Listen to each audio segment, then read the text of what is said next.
Chapter 22, Empire's Debt Trap, How to Resist Gluttonous Greed. America's response to its declining industrial and economic power is to tighten its control over Europe by force and sanctions. The result? A new Iron Curtain. First published in August 2022.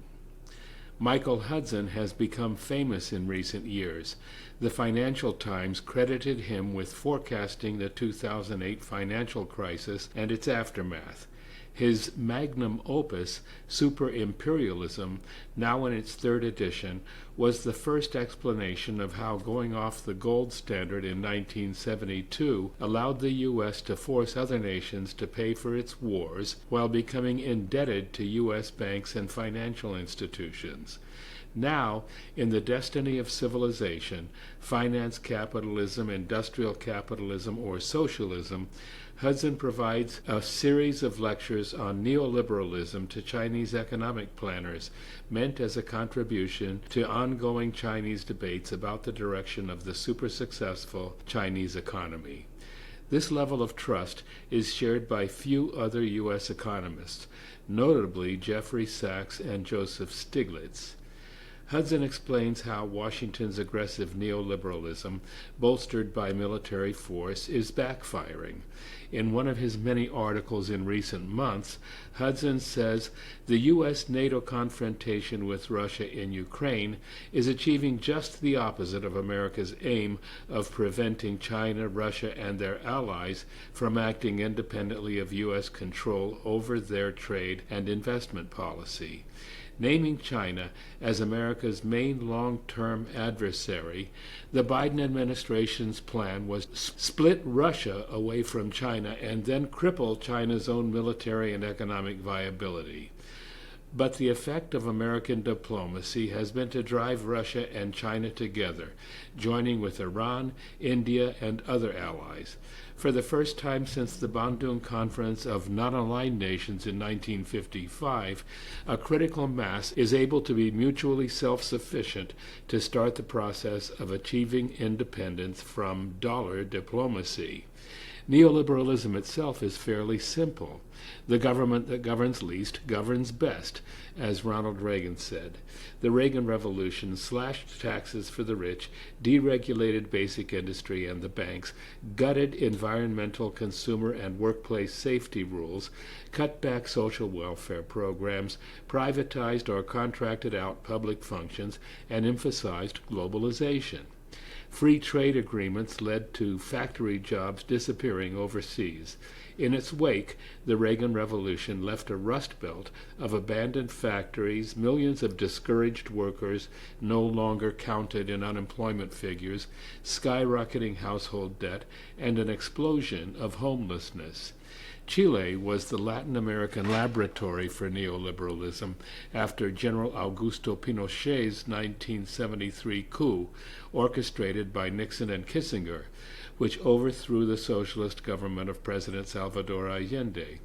Pinochet crushed Allende's popular economic policies, privatized most public services, slashed the workforce, and brought in the Chicago Boys, led by economist Milton Friedman, to implement an economic strategy in tune with U.S. mining corporations and banks. Hudson identifies Friedrich Hayek's The Road to Serfdom as Friedman's inspiration. Hayek warned of, quote, the danger of tyranny that inevitably results from government control of economic decision-making through central planning, end quote. He scorned progressive taxation and pushed for a race to the bottom for wages and public spending. He got an echo from Margaret Thatcher, the UK Prime Minister during Reagan's time, who famously quipped, "There is no such thing as society, there is only the market." Hudson shows how this philosophy and the scorched earth policies it inspired have been the true road to serfdom in the West and everywhere else, at least everywhere Washington can impose the debt regime that strangles prosperity with military force to back it up. The FIRE sector, finance, insurance, and real estate has displaced industrialism as driver of the U.S. economy in recent decades, Hudson explains. That sector's business plan is, quote, to roll back the 20th century's democratic reforms and lead economies down the road to serfdom and debt peonage. Neoliberal policy sees democratic laws as intruding on liberty if they oblige business to take the commonweal into account, e.g., by holding corporations liable for damages that they cause. End quote. U.S.-style democracy. The concept of democracy has been twisted. Quote, democracy as managed by the donor class is a set of patronage relationships governed by wealth at the top. So what is euphemized as U.S.-style democracy is a financial oligarchy privatizing basic infrastructure, health, and education. The alternative is what President Biden calls autocracy, a hostile label for governments strong enough to block a global rent-seeking oligarchy from taking control. China is deemed autocratic for providing basic needs at subsidized prices instead of charging whatever the market can bear. U.S. and other Western officials define military coups as democratic if they are sponsored by the United States in the hope of promoting neoliberal policies. End quote. In the case of Venezuela, Hudson comments on Trump's pirate-like 2018 confiscation of Venezuela's gold reserves held in London and placing them at the disposal of the puppet Juan Guaido. This was defined as being democratic, Hudson says, because the regime change promised to introduce the neoliberal free market that is deemed to be the essence of America's definition of democracy for today's world, end quote. The Carter administration staged a similar theft in November 1979 when it, quote, paralyzed Iran's bank deposits in New York after the Shah was overthrown. That was viewed as an exceptional one-time action as far as all other financial markets were concerned. But now that the United States is the self-proclaimed exceptional nation, such confiscations are becoming a new norm in U.S. diplomacy. Nobody yet knows what happened to Libya's gold reserves that Muammar Gaddafi had intended to be used to back an African alternative to the dollar, and Afghanistan's gold and other reserves were simply taken by Washington as payment for the cost of freeing that country. But when the Biden administration and its NATO allies made a much larger asset grab of some $300 billion of Russia's foreign bank reserves and currency holdings in March 2022, it made official a new radical epoch in dollar diplomacy. Now the U.S. confiscations have accelerated the end of the U.S. Treasury bill standard that has governed world finance since the United States went off gold in 1971. End quote. In the case of Western Europe, Hudson explains how the U.S. used its post-World War II dominant financial position to impose dependency on its former allies. After the 1944 Bretton Woods Conference, the U.S. lent enormous sums to the U.K. and France as well as Italy and West Germany. Quote, neither the World Bank's reconstruction loans nor the IMF's balance of payment stabilization loans were sufficient to meet the financial needs of European recovery. France lost 60% of its gold and foreign exchange reserves during 1946 to 47. The effect was to concentrate in U.S. government hands most of the major decisions as to how much to which countries and on what conditions international loans would be extended. End quote. The price of friendship. Hudson goes on, chronic austerity is now also being imposed on Eurozone members, making the euro a satellite currency of the dollar. Hudson says this year's proxy war in Ukraine and imposition of anti-Russian sanctions is a perfect illustration of Henry Kissinger's quip, "It may be dangerous to be America's enemy, but to be America's friend is fatal." End quote. In the current conflict, Hudson says now that NATO and the Eurozone have expanded eastward to include the Baltic states and Poland, the result has been to block the EU politicians in Brussels from following policies at odds with U.S. plans, particularly in relation to Russia, China, and other countries the United States treats as adversaries or potential rivals. Countries that do not approve of the combination of U.S. military policies and U.S. takeover of their economic assets face a dilemma. If they do not recycle their dollar inflows in U.S. capital markets, their currencies will rise, threatening to price their exports out of world markets. End quote. This intense pressure to conform to dollar diplomacy has a new and special blowback. Quote, the path of least resistance taken by Russia, China, and some other payments surplus nations is to de-dollarize. Enter gold, of which China, Russia, and their BRICS allies are among the world's largest producers. Hudson says, quote, gold's use to settle payments deficits is likely to be the smoothest route in any transition to an alternative currency bloc. Such a transition is considered an existential threat in Washington. So far, however, its efforts to break up Russia or to roll back China's revolution have shown bleak prospects. A depression is coming. A depression is coming. Hudson warns a long depression is coming as inflation in Western Europe and the U.S. accelerates. To Wall Street and its backers, Hudson says, the solution to any price inflation is to reduce wages and public social spending. That is, to push the economy into recession in order to reduce hiring. Rising unemployment will oblige labor to compete for jobs that pay less and less as the economy slows. He adds that public discussion of today's inflation is framed in a way that avoids blaming it on the Biden administration's new Cold War sanctions on Russian oil, gas, and agriculture, or on oil companies and other sectors using these sanctions as an excuse to charge monopoly prices. The entire blame for inflation is placed on wage earners, Hudson says, and the response is to make them the victims of the coming austerity, as if their wages are responsible for bidding up oil prices, food prices, and other prices resulting from the crisis. The reality is that they are too debt-strapped to be spendthrifts, end quote. The global effects of the crisis are even more serious. Hudson notes that J.P. Morgan Chase head Jamie Dimon recently warned Wall Street investors that the sanctions will cause a global economic hurricane.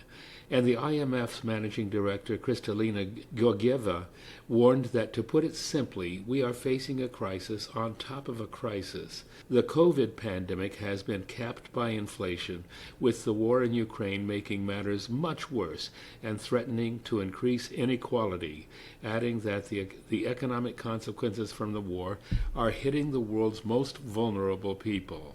End quote. Hudson raises a shocking question. When it comes to global famine, was a more covert and even larger strategy at work? It is now looking like the major aim of the U.S. war in Ukraine all along was merely to serve as a catalyst, an excuse to impose sanctions that would disrupt the world's food and energy trade, and to manage this crisis in a way that would afford U.S. diplomats an opportunity to not only lock in Western Europe, but to confront global South countries with the choice: your loyalty and neoliberal dependency, or your life, and in the process to thin out the world's non-white populations. Basic survival hangs in the balance for more than half the world's people. An implicit Russian and Chinese counterplan. What is needed for the world's non-U.S. NATO population to survive is a new world trade and financial system, Hudson says. More people will die of the Western sanctions than will have died on the Ukrainian battlefield. Financial and trade sanctions are as destructive as military attack, end quote. So global South countries need to reject sanctions and reorient trade to Russia, China, India, Iran, and their fellow members of the Shanghai Cooperation Organization, end quote. A debt moratorium Really, a debt repudiation must be declared, and the World Bank and IMF must be replaced with a genuine bank for economic acceleration and a replacement for the IMF that is free of austerity, junk economics, and does not subsidize U.S. client oligarchies or currency raids of countries resisting U.S. privatization and financialization takeovers. End quote. Hudson adds that Global South countries should join a military alliance as an alternative to NATO to avoid being turned into another Afghanistan, another Libya, another Iraq or Syria or Ukraine. End quote. Hudson's book, derived from lectures to people involved in China's economic strategy circles, who invited him largely to hear his opinions about neoliberalism and its risks, and how to avoid them. His basic thesis was that the tensions between the wealthy and the rest of society have always been mediated by governments. All economies are mixed economies, and the key to understanding any economy and to designing any national income accounting format needs to begin with the government's relation to the private sector. Public policy invariably backs either the wealthy layer at the top or the economy at large. Any pretense by a government to be steering a middle course is rarely anything other than a cover for public policies perpetuating a status quo favoring the wealthy, who always have used their wealth to influence and control governments and public policy. End quote. In a clear comment on Western capitalist countries, Hudson says, quote, political democracies have not shown themselves to be very effective in resisting the tendency to turn into financialized oligarchies. Avoiding that fate requires a strong central power not captured by the propertied financial classes. Throughout history, that was achieved only by palace rulers in the Bronze Age Near East, or today in socialist economies. As if to eliminate any doubt about his central message, Hudson stipulates that keeping the money and credit system in government hands is China's great advantage over Western financialized economies. He adds a set of keys China has used to avoid the American financial disease. 1. Instead of privatizing natural monopolies and key infrastructure, China has kept its commanding heights in the public domain, headed by banking as the most important public utility. 2. China has pursued an economy of high wages policy by providing high-quality education and health standards to make its labor more productive. 3. As a socialist economy, China uses government regulation strong enough to prevent an independent financial oligarchy from emerging. Still to be achieved is a progressive tax policy, falling mainly on rentier income, headed by land rent. China and Russia are creating an alternative international payment system to avoid using the US dollar and SWIFT bank payment system. The policy of de-dollarizing their monetary systems, foreign trade and investment, includes securing their own self-sufficiency in food production, technology, and other basic needs. 5. U.S. diplomats and politicians accuse nations that put in place public restrictions against monopoly and related rent-seeking of being autocratic and authoritarian if they defend their economies against privatization and the associated American attempt at financial takeover, Hudson observes. He cites U.S. Secretary of State Blinken saying the Chinese and Russian governments, among others, are making the argument in public and in private that the United States is in decline, so it's better to cast your lot with their authoritarian visions of the world than our democratic one. End quote. 6. Chinese President Xi Jinping expressed his view on this issue. Quote, at present, income inequality is a prominent issue around the globe. The rich and the poor in some countries are polarized with the collapse of the middle class. This has led to social disintegration, political polarization, and rampant populism. Our country must resolutely guard against polarization, drive common prosperity, and maintain social harmony and stability. End quote. 7. Hudson also quotes Russian President Vladimir Putin, who said, quote, "This is basically a crisis of approaches and principles that determine the very existence of humans on Earth."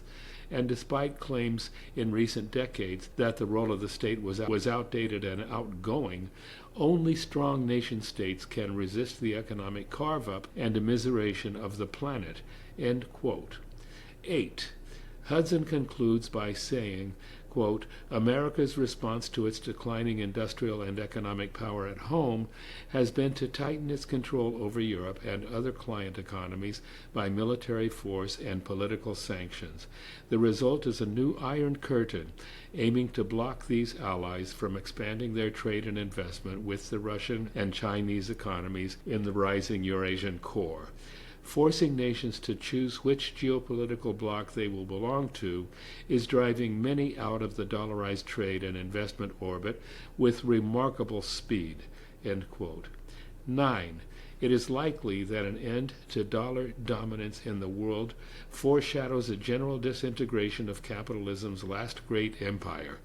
The question of how to avoid a turn to fascism at home is not addressed, except to observe that the efforts of Bernie Sanders et al. Have been blocked, suggesting that stronger medicine is needed.